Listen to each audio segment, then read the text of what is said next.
Assalamualaikum warahmatullahi wabarakatuh. Kembali lagi sama aku Lutfia.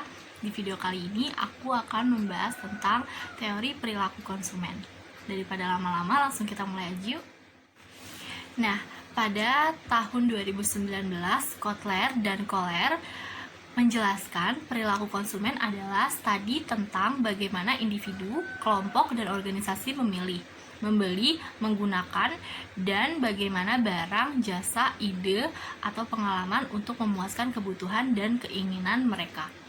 Nah, perilaku konsumen dapat didefinisikan kegiatan-kegiatan individu yang secara langsung terlibat dalam mendapatkan dan mempergunakan barang-barang atau jasa, termasuk di dalamnya proses pengambilan keputusan pada persiapan dalam penentuan kegiatan-kegiatan tersebut.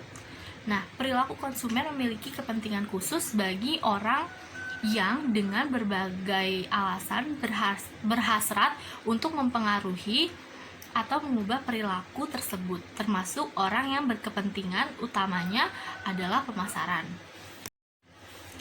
Nah, dalam perilaku konsumsi pasti ada beberapa perilaku konsumen yang bisa dipantau dan dianalisis. Tentu perilaku itu terjadi karena dipengaruhi oleh beberapa faktor. Faktor yang pertama itu faktor budaya.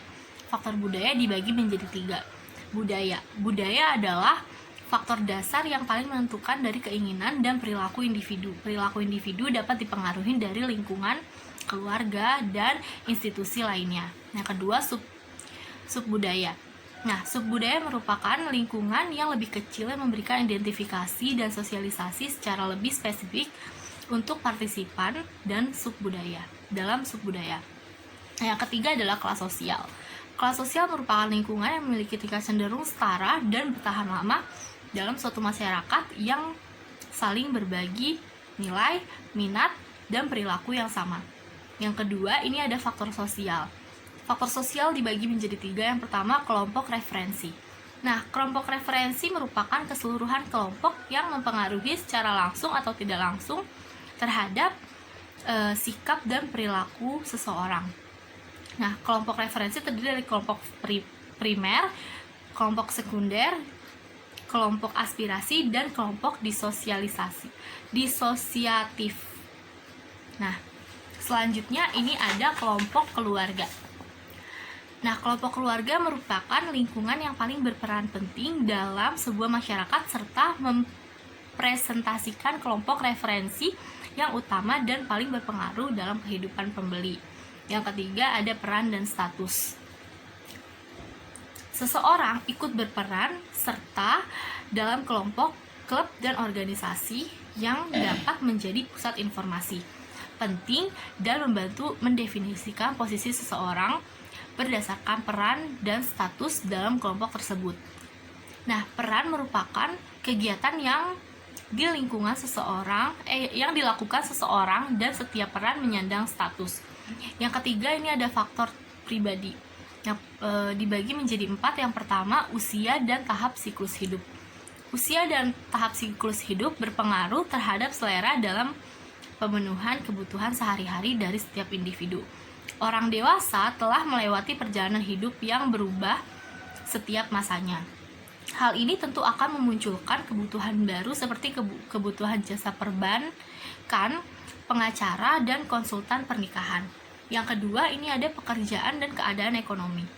Konsumsi dari individu juga dipengaruhi oleh pekerjaan dan keadaan ekonomi. Maka dari itu, pemasar harus berusaha mengidentifikasi kelompok pekerjaan yang memiliki minat di atas rata-rata terhadap barang dan jasa tertentu. Nah, selanjutnya yang ketiga ada kepribadian dan konsep diri. Nah, kepribadian merupakan serangkaian sifat psikologis dari setiap individu yang menimbulkan reaksi yang relatif, konsisten, dan bertahan lama terhadap lingkungan. Yang keempat ini ada gaya hidup. Pola hidup yang menggambarkan dalam kegiatan, minat, dan pendapat dari setiap individu disebut dengan gaya hidup. Gaya hidup menggambarkan interaksi individu dengan lingkungannya. Nah, yang keempat ada faktor psikologis. Nah, faktor psikologis dibagi menjadi 4. Yang pertama, motivasi. Setiap individu mempunyai beberapa kebutuhan yang bersifat biogenik yang timbul dari keadaan, tekanan psikologi seperti rasa lapar, rasa haus, maupun rasa ketidaknyamanan. Yang kedua, persepsi. Seseorang yang sudah termotivasi akan siap untuk bertindak setiap suatu hal bagaimana orang tersebut bertindak dipengaruhi oleh pandangannya tentang situasi. Persepsi merupakan suatu proses ketika seseorang memilih, mengatur, dan menerjemahkan informasi yang ada untuk menciptakan gambaran dunia yang berarti. Nah, yang ketiga ada pembelajaran. Pembelajaran dapat memberikan perubahan dalam perilaku individu yang berasal dari pengalaman hidup. Yang keempat yaitu memori. Memori terdiri dari jangka pendek dan jangka panjang. Nah, memori jangka pendek merupakan memori jangka panjang merupakan teori yang paling diterima dengan membentuk model asosiatif, di mana dalam model tersebut seseorang menganggap pengetahuan tentang merek konsumen merupakan informasi dalam memori dengan berbagai asosiasi yang saling terhubung. Pada tahun 2008, Angel et al. Mendefinisikan perilaku konsumen sebagai tindakan yang langsung terlibat dalam rangka mendapatkan, mengkonsumsi, dan menghabiskan produk dan jasa, termasuk proses keputusan yang mendahului sebuah tindakan. Nah, perilaku konsumen memiliki kepentingan khusus bagi pihak yang memiliki hasrat untuk mempengaruhi perilaku, termasuk mereka yang kepentingan utamanya adalah pemasaran, pendidikan, dan perlindungan konsumen, serta kebijakan umum. Nah, suatu produk perilaku konsumen dibedakan menjadi dua. Yang pertama itu perilaku konsumen rasional. Nah, perilaku konsumen rasional ini ada beberapa hal yang perlu diperhatikan. Yang pertama, itu produk tersebut bisa memberikan kepuasan dan nilai guna yang optimal. Yang kedua, produk tersebut memang benar-benar dibutuhkan oleh konsumen. Yang ketiga, kualitas atau mutu produk tersebut terjamin baik. Harga suatu produk tersebut dan setara dengan kemampuan yang dimiliki oleh konsumen. Yang kedua, itu ada perilaku konsumen irasional. Nah, perilaku konsumen irasional adalah kebalikan dari perilaku rasional. Suatu perilaku yang dilakukan oleh konsumen bisa dikatakan irasional apabila konsumen melakukan pembelian produk tanpa memperkirakan kegunaan dari produk tersebut. Contohnya, tertarik dan terpukau pada promosi dan iklan dari suatu produk baik melalui media cetak, elektronik, ataupun sosial. Yang kedua, merek yang dimiliki hanya merek terkenal. Yang ketiga, mengutamakan gengsi atau prestis.